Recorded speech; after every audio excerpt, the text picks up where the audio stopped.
Hi, I'm Louis Belden, and welcome to my crypt presentation for my premise project, Adventure. So I'm going to be going through my PowerPoint presentation for my making of document. So let's get started. So the concept for my project basically is a toy commercial for an old fictional toy brand that never existed but always could have existed. I wanted to kind of create this idea that there's this toy commercial that it's kind of authentic enough that it could have always been a thing, despite it being a new project I'm coming up with now. I always wanted to be something that kind of felt authentic and just fit in with the time period of the toy line I was going for, and just all round just kind of be part of that era. So the concept is to use basically a character that I created for my I think it was script to screen project last year, Adventure. I created him from that. He was basically an archaeologist character, a saber-toothed tiger. I'll go over the kind of backstory of the character just because I think that's kind of relevant to kind of know why I kind of came up with the character. Basically, he's an archaeologist, similar to Indiana Jones, or like a Victorian era adventurer. I called him Adventure, and he's a saber-toothed tiger or a saber-toothed cat. Obsessed with the past, because he's an extinct creature, and he's obsessed with the past. So I thought I really enjoyed that character, and I never really did much with it I did a small story with it in the presentation or whatever I did for the submission for script to screen. But with this, I wanted to fully explore the character, and I've been kind of doing stuff with the character in my personal time, extra work and stuff for it. So I did want to explore him more because I'm quite happy with the character design. I'm quite happy with the kind of unique character I've kind of come up with. So he's kind of like a 1930s or Victorian era kind of explorer. But yeah, so I wanted to create this kind of toy commercial based on a fictional toy line similar to He-Man or Ninja Turtles of that 80s and 90s era. So they're down here. I've got some of these screenshots from the kind of commercials I wanted to create, combining CG elements, which would be the toys I'd model, and then having 2D segments spliced in that were kind of meant to be segments from a fictional cartoon that just kind of interact with the 3D environment that's going on. So backstory on that, I love toys. I've always loved toys, and I love wacky, weird, cool toys from especially the 80s, 90s, even the 70s era, from Ken Styles and stuff. There's some of my personal kind of collection stuff, mainly Ninja Turtles, real Ghostbusters, He-Man, Master of the Universe kind of stuff, Thundercats. I wanted to just kind of demonstrate that I love toys, and I wanted to create this world and create this wacky cartoon environment for a toy line that never existed, and kind of have play sets, all sorts of different action features and stuff incorporated to them. And I wanted to explore that kind of world in a bite-sized way, which would be the commercial. That's why I thought it would be a great way that I could demonstrate this world. Instead of making a short based on it, I can make a commercial that kind of shows off all these characters in a toy form, as well as having a cartoon version of them to go alongside it. I would also, as part of this project, aim to kind of create a physical version of the toys. That's definitely one of the main parts I want to go towards a toy direction, because not only do I love toys, but I also would love to make a toy. I think a part of the submission would definitely be a physical figure that I could go along with it, in a VHS case or something, with all that kind of stuff, a multimedia kind of thing in comparison to the toys and stuff of that era, the properties of that era. They were kind of a multimedia thing. So there was not just the cartoon and the toy line, but there was a video game and trading cards and lunch boxes and all that kind of crazy stuff. And so as part of my submission, I definitely want to kind of physically make the toy, physically make stickers, trading cards, a VHS cassette to put my submission in. All that kind of crazy stuff is kind of part of the submission for next year for my film. That's really what I want to do. The film will be part of it, and it being a commercial. I've just kind of demonstrated that here. Looking at my influences, so it's a range of different influences from a load of different kind of properties of that era. On here there's lots of Thundercats, there's Ninja Turtles, Master of the Universe, some Ghostbusters stuff. Also Darkwing Duck is quite a big influence for mine, a bit of Disney in there as well. Darkwing Duck is a great kind of action cartoon from that era as well, that had a Playmates toy line, which is the same company that did Ninja Turtles, so it kind of fits very well in with the anthropomorphized world I'm kind of going for, as well as Danger Mouse as well, which is kind of a more English and British source. There's all sorts of different kind of toy lines here, from some more obscure, wacky ones to some of the mainer stuff, some kind of Star Wars, some He-Man and stuff like that. So that's mainly from my influence there, as well as a couple of like the toy line logo, like toy brand, logos, as well as fictional commercials, things like the log commercials from like Ren and Stimpy, kind of those kind of parody-esque commercials. And I've got some of the logos and stuff I just want to replicate later on. But yeah, so yeah, there's a bit of research before I started. I won't go too much into this, but basically I just wanted to look at action gimmicks and bizarre stuff. So, you've got Scareglow, that's glow in the dark. There's Stinkor that's like scented and flocked, and there's action features and stuff. They kind of looked at the diverse range of the teams and stuff that were in that era of cartoons and toy lines of that time, as well as like the archetypes you had in that era, as well as the wave one. So you'd have a playset, a vehicle or some sort of ride or something for the main heroes, as well as a cast of heroes and villains as well. So that I just wanted to kind of demonstrate that at the beginning of the project, just to kind of show I've done that research. And then next up, so we're going to start into looking at the redesigns or the designs for the characters that I've kind of proposing. So here's Ed, my main kind of character. Of course, I would have to redesign his original design from my last one. He was more kind of cartoony, but I've slowly, as I've realised as I've gone on, I've just kind of a slight redesign. I haven't finalised any of the designs yet, but here I've got like a wide variety of more like different designs. I wanted to kind of demonstrate all the different things I could do with him. So here's a more kind of, this is more a simplified version of the original design I've got, or the original design being on the front page I had earlier. So you've got a more like kind of stylized, simplistic version, which seems to be the one I'm going with more, with kind of like straight angles and kind of like a more simplistic look. Next up, we've kind of got this is kind of a mock-up of like a He-Man Master of the Universe inspired kind of super buff, kind of toy proportioned kind of version of him.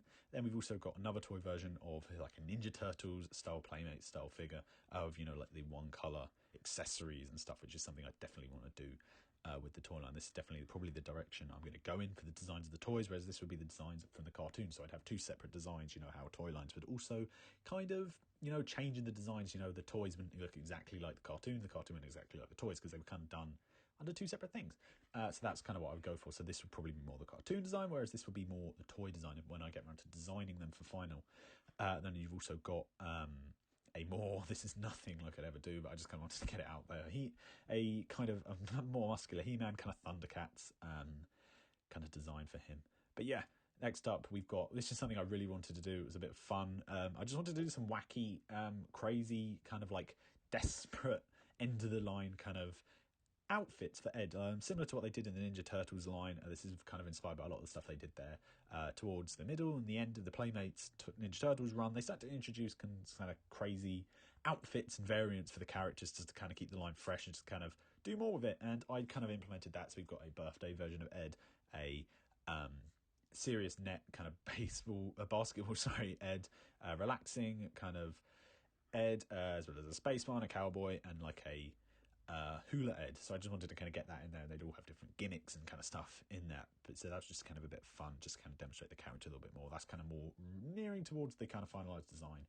Now we've got some of the villains. So I wanted to get a very strong rogues gallery for the character, because in these kind of shows and stuff, the villains are the most kind of interesting designs. So I kind of started with a Creature of the Black Lagoon-esque monster for, a Monster of the Week kind of, or a Rogues Gallery character that we kind of show up again and again for Ed to face. I kind of went with a Creature of the Black Lagoon mixed with like an axolotl.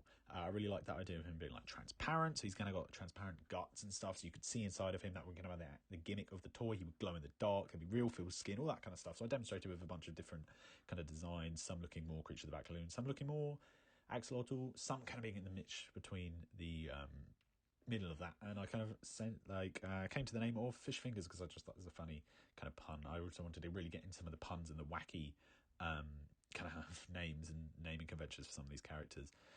Next up, we've got King Krug, who's basically King Kong mixed with a caveman, which in a way is like kind of a joke because they kind of evolved from each other, which is that was kind of the joke. I wanted him to be like a caveman gorilla, basically. So you've kind of got a lot of influence here from like Donkey Kong and all sorts of stuff like that. I wanted him to be like a gorilla, decked out in like, pelts and animal fur and stuff. So yeah. Then next up, we've got the Spooky Space Spectre. This is probably my favourite one to design. I really love this kind of retro, futuristic, sci-fi-esque, like melting skeleton. I kind of inspired it on this scene in Alien, where the facehugger melts away at the space helmet, and I kind of like this idea of this kind of rotting corpse kind of esque space zombie kind of skeleton thing. I really like this kind of design, and I kind of did some different kind of melting, his arms falling off, the helmet cracked, kind of stuff like that. And I think it would be a cool gimmick for the toy, that he glows in the dark, or he kind of falls apart, or you can attach different parts of it. However, I will come back to this character again, because when we get to later in the presentation, because I feel like I could spin something off with him, because he kind of, out of all the characters, he doesn't really fit in with this world as much. You know, you can kind of extend that disbelief, but for the most part, he could be part of his separate line. So we'll come into that now, because I'm actually quite happy with all four of the designs, whereas some of them I could kind of pick a favourite, whereas these, I'm actually quite happy with all of them, and I think they could all work well as a set, but we'll come back to that later.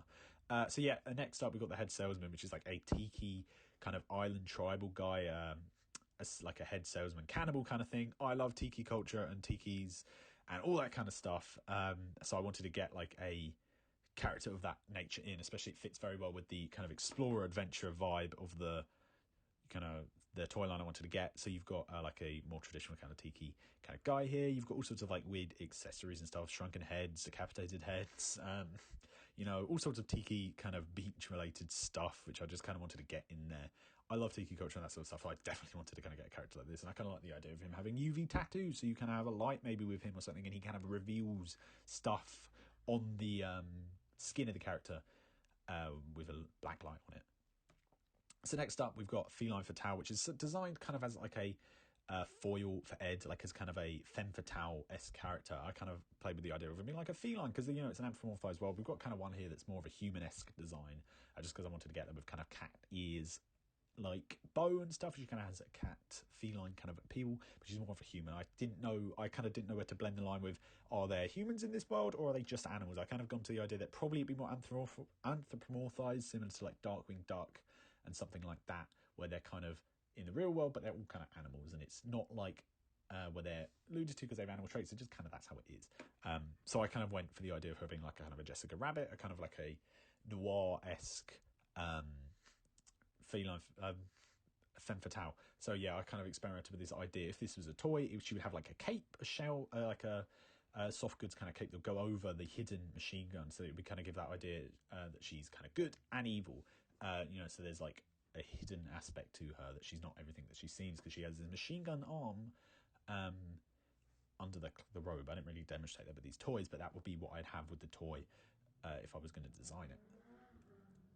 Then next up, we've got pretty much the main villain for Ed, who would be Sir Icebreaker, who's like a walrus character who would be the fellow member of the Tusk Society of Adventurous Explorers, which would be the guild or explorer society that Ed is part of, you know, where he goes and gets the artifacts and stuff.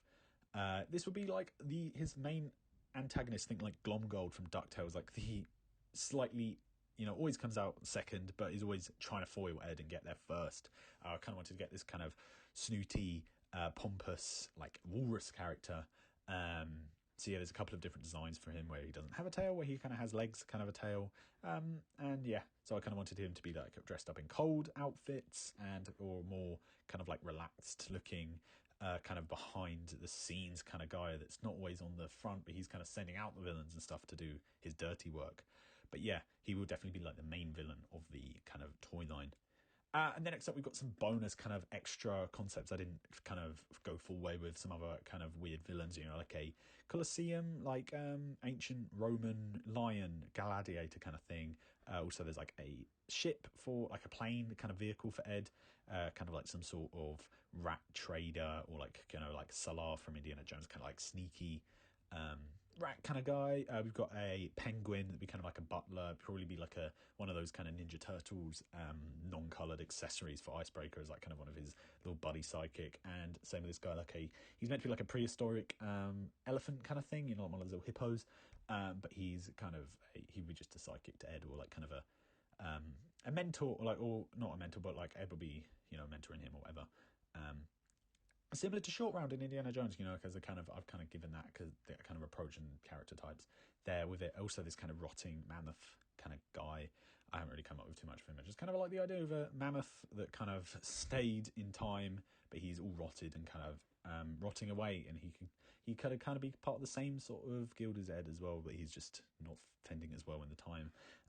As well as Milkshake, which is kind of like a murderer. It's a bad pun, but he's kind of like he's a cowboy, he's a murderer. So he's got kind of like a hockey mask, Jason Voorhees kind of thing, and like a milky blood kind of stained apron. He's kind of just goofy, wacky, kind of gag based designs. But I kind of like some of that stuff like that. So I just kind of wanted to get all those designs out there. So next up, I also have a playset. This is very much inspired by an old school Kenner kind of playset, or an Indiana Jones Kenner playset from Kenner Star Wars Indiana Jones playset, similar to the Sandcrawler or the Tatooine kind of stuff, where it's just kind of like a simple base plate. They normally have like a paper background. I haven't kind of done that, but it's got some. Maybe this could all kind of be like hollow plastic or whatever. You've got kind of, it's this kind of Egyptian look with this kind of stylized bird, and you've got like an Indiana Jones style pig idol. But yeah, there's the pegs and stuff to kind of make it look like it's a playset. You've got like a gag filled kind of column, all that kind of stuff. It's just kind of a simple playset that would probably come with the first wave, and it would just be, a simple display stand, playset-esque thing that would go with them. So yeah, also wanted to do a matte painting. I definitely wanted to kind of invoke that idea of like, this is kind of inspired by He-Man art. More realistic environment painting definitely isn't my forte, but I definitely gave it a go, and I'm quite happy with how it turned out. So you've got, it's kind of a mountain-esque. I wanted to get this idea of this kind of really dark and kind of quite realistic but kind of gloomy looking background, which is kind of a thing you'd kind of see in He-Man art, and because some of the commercials at that time, I put that at the beginning of some of my influence that, but that's the kind of idea I wanted to get from that. And then next up, just some of the branding and stuff I've got for my project. So you've got the logo. I definitely wanted to invoke a kind of old school TMNT Master of the Universe kind of old toy line logo. That's with the bright colours and the catching font and kind of stuff. Something that you'd see on front of a packaging, and that would like just catch your eye. I just kind of added some of the power effect that's in my animatic, and the new kind of like sign that is in the animatic as well. Also, there's this has all been kind of part of the brand. This is all, you could say all this packaging kind of stuff is part of the branding. I wanted to kind of get the idea that it's like a packaging for the toy, but I've also got like a card back. But there's also the Smiling Tiki logo, which is kind of like the company, the Hasbro, as you will, or Mattel, behind the line, the toy line. I kind of wanted to give it a kind of, mainly because I've already gone about how I like tiki stuff, but I kind of wanted to give it a bit of a mid-century flair to kind of feel like it had been around for a while. That it's kind of an older toy line, maybe from around the 50s or whatever, but now it's kind of moved into this kind of style of toys in the 80s or whatever, and it's kind of kept its logo. So yeah, that's kind of the idea I had with that, and I just thought it was a cool name, and it just kind of, it looks fun. So here's my storyboard, which I translated to my animatic. I wanted to make it look like a carved back artwork from similar to like as I said, multiple times Ninja Turtles, or just like old artwork where they'd have a comic book on the back of it. And I just kind of wanted to make it more fun and exciting environment to read. So there's a lot of colours and stuff going on with that. There's my script. There's some of the post-it note storyboard I did at the original, the beginning before I did it. And there's some of the frames. So when I did my animatic, these are the cartoon frames. There's about 8 frames here. For my animatic, I just kind of animated Ed in a very kind of simplistic, quite, it's not perfect, it's nowhere near perfect, but I try my best. I've never really done anything like this. So yeah, I wanted to just kind of look like a animated still from a short, so it's kind of got that very choppy, very kind of quite cheap animation from that era. So there's some other frames here. These are a lot more simplistic. There's just like 4 or so drawings that I kind of like flipped in between. But they get the job across for this project. So yeah, you've got an Icebreaker one and a Fish Fingers one there. And here's the models for my animatic as well. They're very simple, like blob models. I literally just blob geometry together. They're not perfect at all. But I think they do the job. I'm quite happy with some of them. They kind of look like they could be toys. So you've got the kind of, this is a more getting there, finalised Ed design. So more basically, if I'm designing like this, is kind of how I'm going to see them in the future. So this is how I'm going to kind of demonstrate them. All the kind of characters here, and then there's a playset I translated into this 3D form, as well as a crate as well. And then to end off this project, I wanted to say that I've got the ideas of stuff I've got coming soon. With the nature of this project being a commercial, the runtime of my animatic was quite short. I always knew it was going to be quite a short thing. The idea was that I would make this perfect, even if I made this perfect 30-second kind of short for exactly what the purpose is, being a commercial, it's probably not enough for the deadline, despite me doing this multimedia stuff add on to it. So what I thought I'd do is make multiple commercials. So make it like an ad block. I love kind of old school blocks of TV. I love commercials and stuff like that. So I wanted to get this idea of, imagine you're channel surfing at like midnight, one of these crazy adverts you'd kind of see, from this kind of era. So I kind of got, idea I could have a fast food, advert, maybe with some fast food toys. I'm a big fan of fast food toys and that kind of underrated kind of form of toys. It's still a form of toys, but it's just a different way. So I thought I could demonstrate that with this, as well as another toy line, as I said, with the Spooky Space Spectre. I could spin it off almost, or just take it out of the adventure universe and make it into its own universe, made by the same company, or like the fictional company, but it's just another toy line, mainly aimed at a more older audience, or more of a gross out kind of audience, where it's got these melting aliens, and I felt like all of these different characters could be an own character in its universe. This doesn't feel like one character when I was designing this. I was kind of thinking, these would all work as one character in the same, as like different characters in the same universe. So I kind of made up this idea of it being the Spooky Martian Madmen. So it's like a similar toyline of that nature, similar to like Ghostbusters or something, real Ghostbusters from that time. But yeah, and then we also got the Happy Flabby Burgers, which is kind of be more parody, sleazy kind of burger thing. There, I've just kind of teased it with that kind of image I made. But yeah, so that's what I was kind of wanted to kind of show, that's maybe the next step for the project. It wouldn't, the 30-second animatic I've got probably won't be the final thing I do with the next project. I'll definitely make it as a set of adverts, fuzz to get, like with a fuzz in between them, and it's kind of like act like you were channel surfing between different adverts, or it was just a different advert block. I could even add in, different bumpers and stuff, to kind of give the idea that it's on the TV network or something. But yeah, that's for this project. I was just going to tease that for the next project. But yeah,